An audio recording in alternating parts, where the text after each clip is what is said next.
السلام عليكم أبو مصعب. وعليكم السلام. الله يحييك شيخ. الله يسعدك في الدنيا. آمين وإياك يا رب. كثير من الناس يشوفني الآن ويسمعني قاعد يصلي على النبي صلى الله عليه وسلم ويكثر من الصلاة على النبي صلى الله عليه وسلم. الله. أنا أبغاه وهو يصلي على النبي صلى الله عليه وسلم يستشعر إنه يشوف محمد صلى الله عليه وسلم. ممكن توصف لي محمد صلى الله عليه وسلم؟ أبشر، الله يتقبل منا ومنكم. وبختصر عليكم، يقول حسان عن النبي صلى الله عليه وسلم: وأجمل منك لم تر قط عين، وأسمح منك لم تلد النساء، خلقت مبرأ من كل عيب كأنك قد خلقت كما تشاء.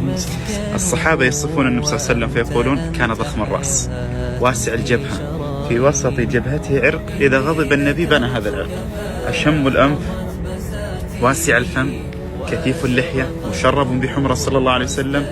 قال علي: رقبة النبي كإبريق فضة من صفائها، عريض ما بين المنكبين، خلف كتفه الأيسر شعيرات سود التف بعضهن حول بعض، هذا هو خاتم الأنبياء والمرسلين صلى الله عليه وسلم.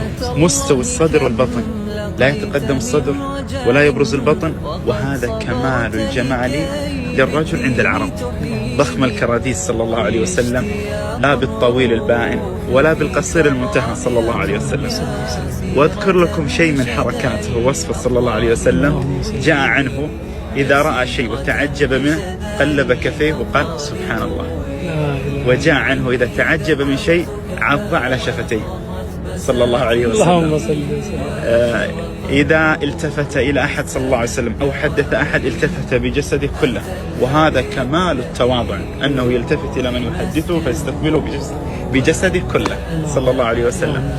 وفي خطابه أنه إذا تكلم أسمع، لا يتلعثم في كلمة يقول، ولا يقول كلمة هو لا يريد أن يقولها صلى الله عليه وسلم. خطب النبي صلى الله عليه وسلم خطبة فقام أبو بكر قال: يا رسول الله، ما رأيت أفصح منك. لابد أن يكون هو أفصح من خلق الله، أنزل عليه القرآن.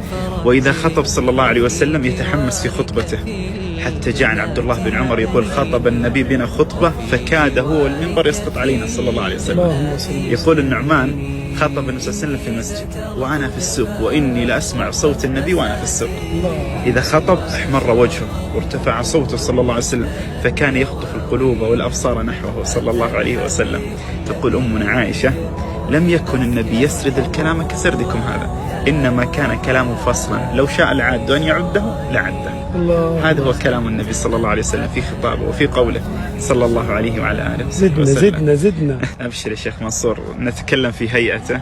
قال علي بن أبي طالب رضي الله عنه وأرضاه: من رأى النبي من بعيد هابه، من رآه من قريب أحبه صلى الله عليه وسلم. وقالت الربيع بنت معوذ لمحمد بن عامر عندما قال لها: يا عماه صفي لي وجه رسول الله، قالت: يا بني لو رأيته لرأيت الشمس طالعة صلى الله عليه وسلم. الله. يقول كعب: إن الرسول لنور يستضاء به، مهند من سيوف الله مسلول صلى الله عليه وسلم.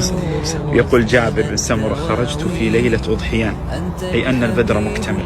يقول: فرأيت النبي صلى الله عليه وسلم وعليه حلة حمراء، فجعلت أنظر إلى وجه رسول الله وأنظر إلى القمر، فلهو عندي أجمل من القمر صلى الله عليه وسلم. حبيبي أبو مصعب، مقولة مؤثرة قالها أنس رضي الله عنه: عندما دخل النبي صلى الله عليه وسلم المدينة أضاء فيها كل شيء، وعندما مات النبي صلى الله عليه وسلم أظلم فيها كل شيء. تعليقك؟ اللهم صل وسلم. والله يا شيخ منصور، ذلك الوقت فاز به الصحابة، رؤية النبي والصلاة خلفه، استماع للتكبيرات، متابعة النبي صلى الله عليه وسلم، استماع إلى القرآن يتلى من النبي صلى الله عليه وسلم، فضل عظيم. كان الصحابي رضي الله عنه وارضاه إذا ضاق صدره وأتاه الهم قالوا: بحث عن رسول الله فنظر إليه فانجلى همه وانشرح صدره.